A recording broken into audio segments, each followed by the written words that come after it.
Nah, kalau beli hardware, sedikit saja berbicara tentang hardware.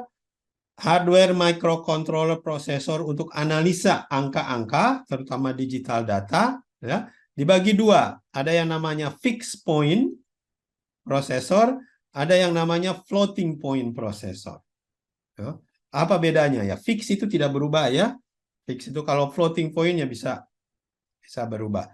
Dan memang gunanya beda, harganya juga beda tentunya. Kalau yang untuk general biasanya milih yang fix. Ya, lebih murah, lebih umum, lebih mudah.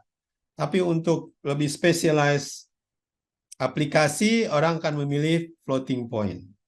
Ya, lebih rumit, lebih eh, mahal, tapi pas saat di aplikasi akan lebih fleksibel. Ya. Jadi banyak, ada opsi-opsi itu ada untuk mereka-mereka yang membutuhkan aplikasi hardware daripada analisis digital. Nah, ini fixed point dengan floating point, apa kelebihan, apa kekurangannya. Jadi tadi fixed point, namanya juga fix ya, cepat, sederhana, akurasinya tertentu, tentunya kan namanya juga fix ya, ukurannya fix, akurasinya.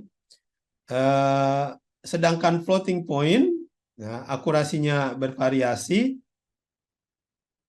bisa untuk kompleks, masalah-masalah yang cukup kompleks ya, dan programnya lebih rumit tapi aplikasi penggunaannya nanti lebih fleksibel. Ada plus minusnya lah, segala-segalanya juga ya. Nah, ini contohnya yang fixed point sama yang floating point. Kalau Anda bekerja di industri yang besar, lihat akan ini yang digunakan ya. Industri besar, sudah card-cardnya sudah ada di situ dalam bentuk hardware. Tapi untuk komputer PC ya, yang lebih sederhana akan banyak port-portnya nih untuk mengukur input data. Ya. Jadi yang seperti ini yang akan dibeli. Kalau taruna-taruni nanti akan bekerja hardware-nya mengambil data ya atau mengeluarkan data dari komputer katakan. Ini juga contoh dari National Instrument. Tadi kita bicara ada dua, ada MATLAB, ada National Instrument. National Instrument itu punya ya card-card lah seperti ini lah. Ini softwarenya, ini hardwarenya. Softwarenya namanya LabVIEW, ya hardwarenya namanya National Instrument. Jadi kalau industri memang ini lebih recommended, harganya lebih mahal, tapi performance-nya jauh lebih baik. Jadi Anda bisa masuk ke National Instrument website, dari situ bisa melihat beberapa banyak hardware. Untuk DSP, ini contohnya ada workstation, ya, namanya juga workstation komputer yang super lah. Kenapa kita bilang super? Komputernya super, data akuisisi card-cardnya juga super. Ya, ini satu data acquisition board. Ya, ini juga data yang lain kalau dilihat di tipe-tipenya. Ya, tergantung apa yang diukur. Yang biasanya mahal itu kalau ukur frekuensi domain.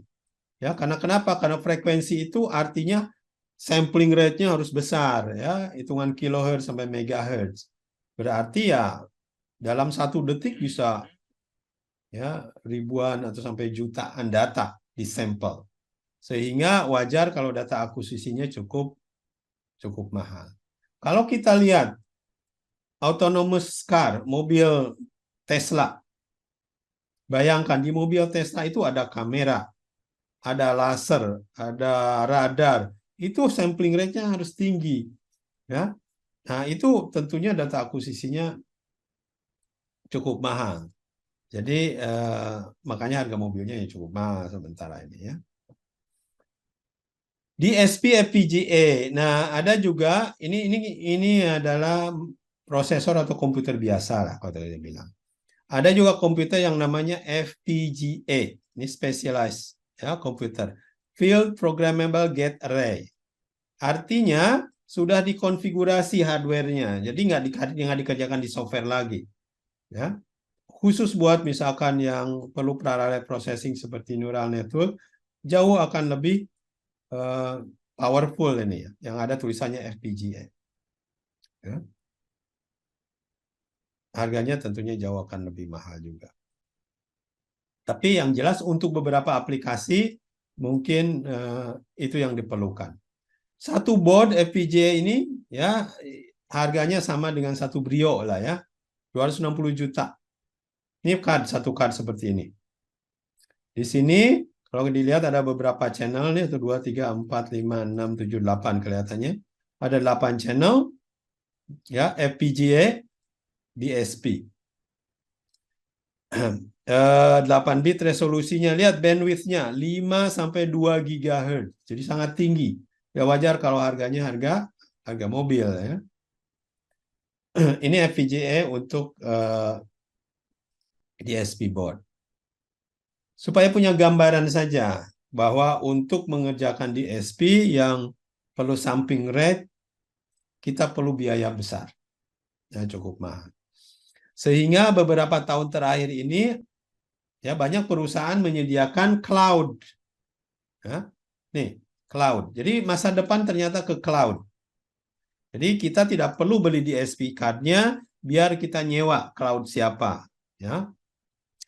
Future hardware is no hardware. Jadi kita ya nggak perlu hardware-nya biar kita sewa di ujung sana, di cloud. Jadi sudah banyak nih perusahaan-perusahaan yang menawarkan service ya cloud untuk DSP. Jadi mungkin arahnya nanti ke sana, kita tidak menggunakan hardware sendiri untuk sebagian aplikasi, tapi kita pakai cloud. Ya tentunya apalagi kalau kedepannya udah 5G, 6G, ini akan jauh lebih menguntungkan. Cloud-based DSP platform. Kenapa ini menguntungkan? Kita lihat the cloud-based DSP platform itu fiturnya apa saja. Ya, time saving katanya. Ya time saving, kita nggak perlu setup, nggak perlu beli, nggak perlu lain-lain, nggak perlu set yang lain. Tinggal pakai kasarannya ya. Kebanyakannya multi core, jadi akan jauh lebih powerful daripada kita beli dengan biaya kita sendiri. Akan ada experimental database di dalamnya dan bisa digunakan buat aplikasi-aplikasi seperti telemedicine, semua yang tele-tele lah, jarak jauh gitu ya, kerja dalam jarak jauh. Mungkin nanti nerbangin drone dan segala macam juga bisa pakai cloud DSP. Jadi autopilotnya udah ada di cloud. Nah, kita lihat raksasa-raksasa yang punya cloud. Khusus untuk data analisis digital ada 3 raksasa. Google, ya kita tahu semua Google, raksasa digital. Lalu yang kedua Amazon, ya Amazon Web Service, dia punya AWS. Dan yang ketiga Microsoft, punya Azure. Jadi ya mazhabnya beda-beda, ya, tergantung kita mazhabnya yang mana. Jadi mungkin untuk yang lebih murah, lebih banyak fiturnya ya kita banyaknya ke Google ya. Tapi yang sekarang lagi tren-trennya AI ya.